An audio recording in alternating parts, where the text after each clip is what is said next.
Welcome, everybody, to today's workshop. Why your dog is still itching. Nothing is helping my itchy, stinky dog. I've tried everything, every remedy. Now what? I'm Christine Sten, certified pet therapeutic nutrition coach and founder of THRIVEnaturally Pet Wellness, where we provide education, personalized plans, and implementation support that help pet parents find answers and pet professionals elevate the care that they provide to our pets. Well, I thought it would be fun to kind of kick off today with a little fun exercise. How many of us have bought a new food because we were hopeful that that would bring healing and support for our chronically itchy and stinky dog? Now, how many of us have tried or switched shampoos because we were hopeful that that remedy might help bring some relief to our itchy, stinky dog? And then how many of us have tried medications or added supplements because we saw on a Facebook group or a friend told us that this helped their dog and we were hopeful that it would help our itchy, stinky dog finally find some relief? And then finally, how many of us have thrown some treats into the mix that are targeted at sensitive skin or itchy skin or a stinky dog, hopeful that once again that this was going to be the magic remedy that would help our dog find some relief? One thing that a lot of pet parents have in common is that we've all been influenced at some point in our lives to try one product, switch foods, try another product, all with the hope that this is finally going to be the answer that our dog needs to heal his chronic itching. So during this workshop, I'm really hoping to answer 5 questions for us all. One is starting with, why does healthy skin actually matter in dogs? And secondly, we're going to talk about what are the causes of chronic itching. And then I'll go into, well, despite everything we've tried, why does my dog keep itching? And then from there, we're going to really pivot to what's a better way to support a chronically itchy dog. And then I'm going to guide you through a process, a structured approach to figuring out what your dog actually needs. So first, we're going to talk about why the subject matters so much and why healthy skin matters. So really quick, when you think about your dog's skin, what job do you think it provides? Providing protection. And that's exactly right. The skin is the body's most important barrier, both to the inside world as well as the outside world. It's also one of your dog's body's most primary detox pathways. As a matter of fact, often people refer to the skin as the third kidney. And it's also a very dynamic organ. Dog skin fully regenerates every 22 days. So knowing that the skin serves these vital functions for your dog's body should highlight really why this topic is so important.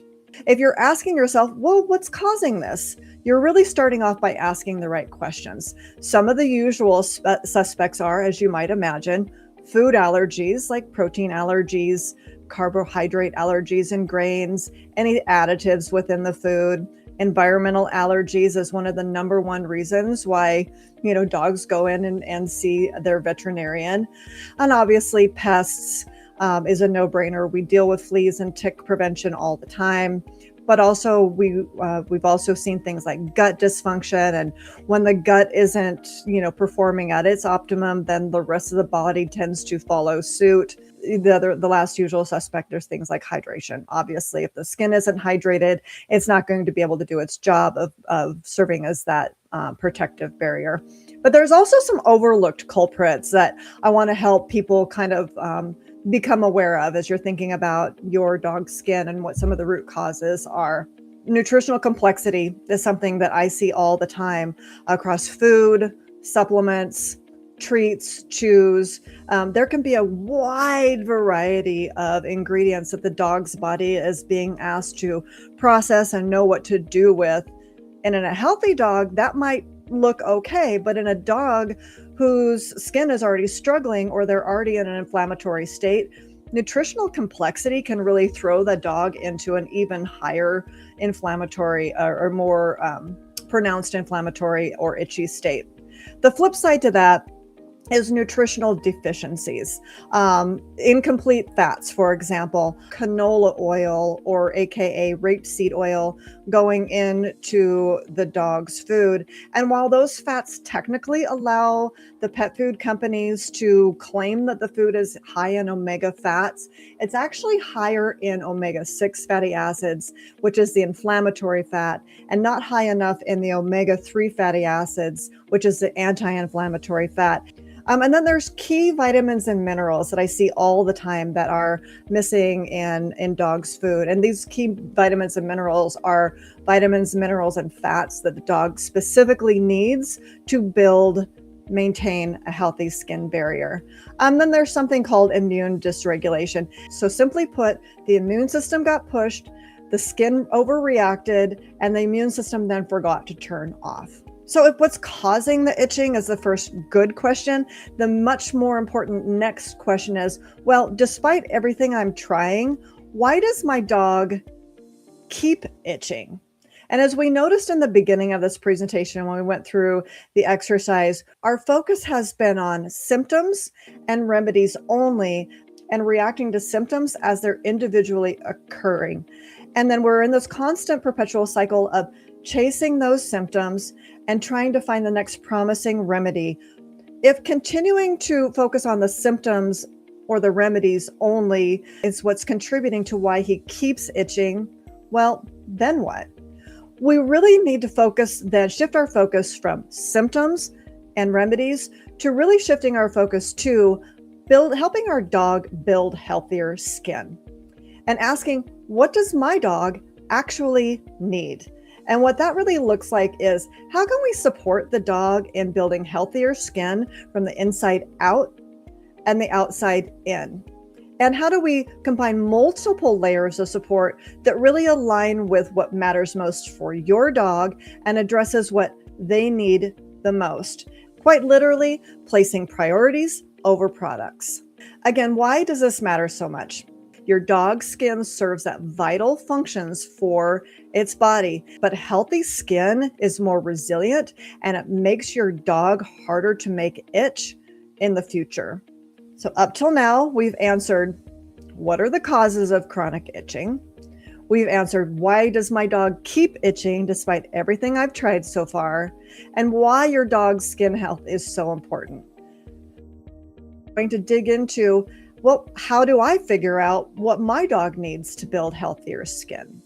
I want to share this with you all because this is a structured framework that I use to understand a dog's current skin health issues and situation and determine what a dog actually needs to heal, restore, and maintain a healthy skin barrier.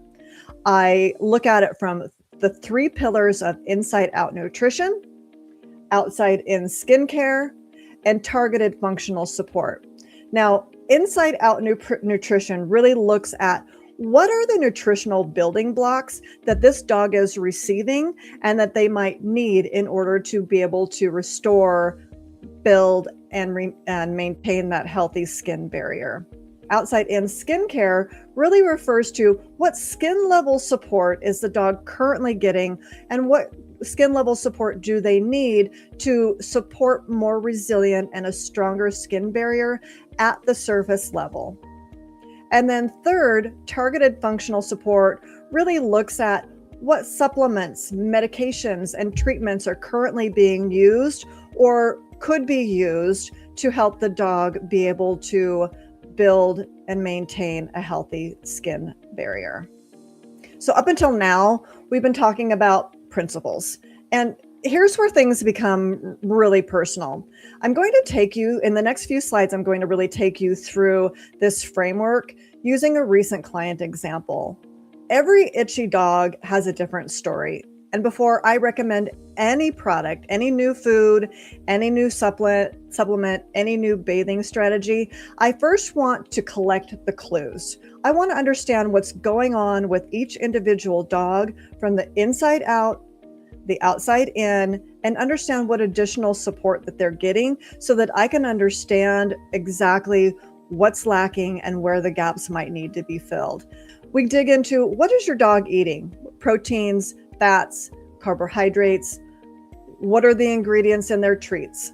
What else does your dog like to eat? Because boy, I'll tell you what, that reveals a lot of really interesting and fun things. Then we talk about their water intake. How is water being offered? Is the dog a really good voluntary drinker, or might we have to figure out other ways to get hydration into their system? I like to know if there's multiple dogs in the household, or if it's a blended pet household of dogs, cats, and other pets that might be some cross exposures to.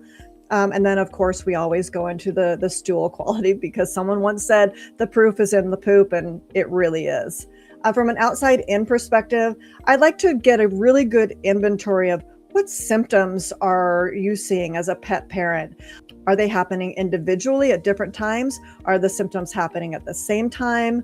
What's the frequency, the duration, and the severity of those symptoms that you're seeing when you're seeing them? What's the bathing routine look like? What topicals, if any, are you using? What shampoos are you using? I also like to understand what the flea and tick repellent and prevention strategy is in your home, as well as understanding what laundering and cleaning supplies you're using, because those will be outside in exposures for your dog on an every single day basis. And then what toys do they have and what are they made from? Finally, from a targeted functional support perspective, I really want to dig in and understand what supplements or medications have you tried?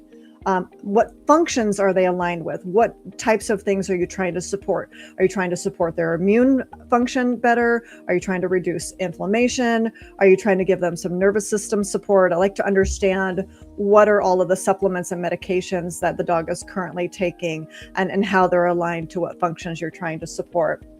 I also like to know if the dog is currently taking Apoquel, or if Cytopoint is in the picture as well. And I also want to know what's worked, even if temporarily. How did it work? What symptoms did it take away, and for how long? Once we've collected all of the clues across these three pillars, then we start connecting the dots. So for this client, after collecting all of those clues across inside-out nutrition, outside-in skincare, and targeted functional support, I started by connecting the dots from what I've learned. And this is what I found. I found that on a daily basis, they were feeding known protein and connective tissue allergen food and treats. So what that meant is they actually had an allergy test done, and a couple of the known allergens that were on there, such as glucosamine and chicken, were continuing to go into the dog's diet. I also saw that there was exposure to other common protein food sensitivities like beef and lamb. Now, that's not to say that beef and lamb and chicken are food allergens for every dog. It really depends on every single dog. But beef is one of the most common reported food allergens in dogs. So I always want to keep my eye on that. I also noticed that there were key health nutritional gaps, such as missing omega-3s from her diet completely, and then the key vitamins, minerals, antioxidants, and microbiome support that dogs also need to build and maintain healthy skin were completely missing from her diet. And then I also saw that there was overexposure to omega-6 fatty acids in her diet, which threw that omega-3 and omega-6 anti-inflammatory balance even further out of balance. From the outside in, I took note that this dog's really been struggling with this chronic itching issue for 6 years, and it's quite severe in terms of frequency and severity. She's licking, itching, her paws are raw. This is every day, all day, every day. She has hot spots. Her poor paws are tender to the touch. She wouldn't even let me touch the bottom of them. She flinched right away. And then they had been trying some really great bathing routines. Their hygiene for this dog was exceptional, and they were using a really good emollient-rich shampoo, which was giving this dog relief in between bathing sessions for about a week. From a targeted support perspective, I looked at the nutritional gaps, in the omega-3. They weren't really supplementing with omega-3 fatty acids. They were giving a digestive enzyme. I was noticing that the supplement that they were giving weren't really aligned with the health function or the health signals that we're trying to solve for. And not only that, but there were ingredients in the supplement itself that were causing additional digestive distress for her. So after we've collected all the clues and connected the dots to begin to understand what's going on in this dog's world and what she might actually need, then I start to really prioritize what the dog needs. So for this particular dog, I saw that we really needed to prioritize inside out nutrition and a little bit of targeted functional support for this dog in the first phase.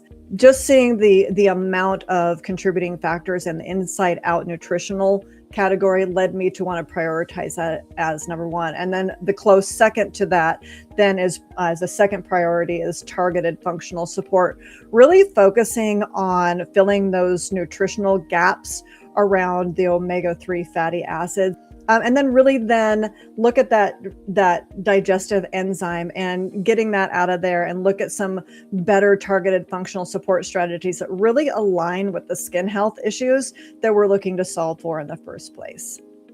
After I've presented the findings and the priority strategy to a client, and we've aligned that, yes, that's the direction that we want to head, then I dive into actually building the plan. So for this client, we started phase one by implementing a diet that is nutritionally complete, providing those healthy fats that we're missing from her diet, the key vitamins, minerals, antioxidants to restore, build, and maintain a healthy skin layer. We're eliminating the dietary triggers, such as the beef and the chicken and the glucosamine that were in her diet and her treats. And then we're going to eliminate the inflammatory fats that she was getting in her previous diet, and then really restore gut function by introducing naturally occurring probiotics and enzymes to really restore the gut's ability to absorb all those great nutrients now that we're giving her. And in priority two, under the targeted support category, we're really looking at replacing the digestive enzymes that she was previously being given. We're discontinuing the glucosamine. We're introducing marine sourced omega-3 therapy to the dog to bring that back into balance. And then we're going to really reassess and determine at the 90-day mark whether we need to increase or decrease that omega-3 therapy, or introduce additional interventions around inflammation support or immune regulation or potentially nervous system support. And then third, I recommended that they maintain their current bathing routine. And then we're going to reassess again at the 90-day mark to find out really where she's at, how she's responding to priority one and priority two, and identify whether there might be a need to introduce microbubble hydrotherapy bathing techniques to get some of those trapped debris and toxins from immune events past out of her skin layer, and at the surface level be able to enable her skin to contribute to building greater resilience at the surface level. So once we have the plan successfully implemented, we want to monitor really and see how the dog is responding to the plan. And this really allows us to continue to collect those clues, connect the dots, and prioritize what we're focusing on an ongoing basis around the dog's individual priorities. So sometimes you'll implement a new plan and you'll start seeing progress right away, but then all of a sudden one of the symptoms spikes again. And this reminds me of a story of another recent client that I was working with, where we implemented the plan and we were making great progress and seeing all of the symptoms start to really calm down. And then all of a sudden the dog had another flare up of itching and tender paws.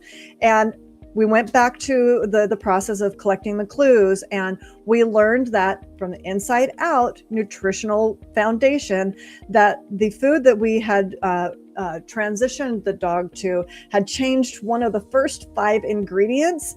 Now, mind you, this was a food that was supposed to be turkey only. And they had changed the ingredients from turkey only to having ground chicken and chicken organ meat in their formulation within the first 5 ingredients. And for me, that was the immediate clue.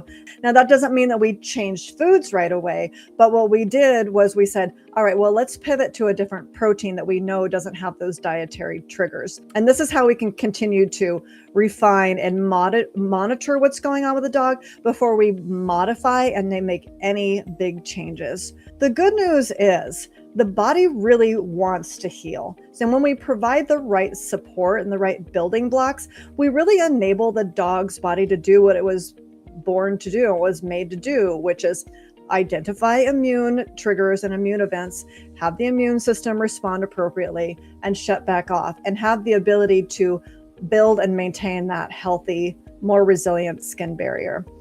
Even small changes matter. I always say that all itchy dogs need all 3 of those pillars to build and maintain a healthy and more resilient skin barrier, but not all itchy dogs need all 3 all at once. So let's find out what matters most, focus on that, and then determine where we can fine tune. And then every single step you do, it really counts. So I just wanted to review really quickly what we've talked about today. We've all been in the same boat. We've all tried remedies. We've chased the symptoms. We've tried the next promising product that we thought would bring our poor fur baby relief from his chronic itching. Now we better understand why that approach doesn't often work. And we learned that skin isn't just skin. It's a vital organ that provides important jobs for your dog's body. We learned that there are multiple causes, some of skin itching in dogs, some which we already knew about, and some that we didn't know about. And then we learned about a better way to support your dog's skin health. And then we learned we really want to put your dog's priorities before we really try shifting to any new product or just layering a new product into the mix. Because if you just switch to a new food, what if that new food wasn't what your dog needed the most? And again, you're just as frustrated, if not more frustrated, 30 days from now than you were before you switched the food to begin with. And so now you also have a framework for collecting those clues, prioritizing your dog's priorities and finding out what they actually need, and building a better plan. And then continuing to use this framework as you go along to continue to monitor before you modify anything in those 3 building blocks, those 3 pillars that they need.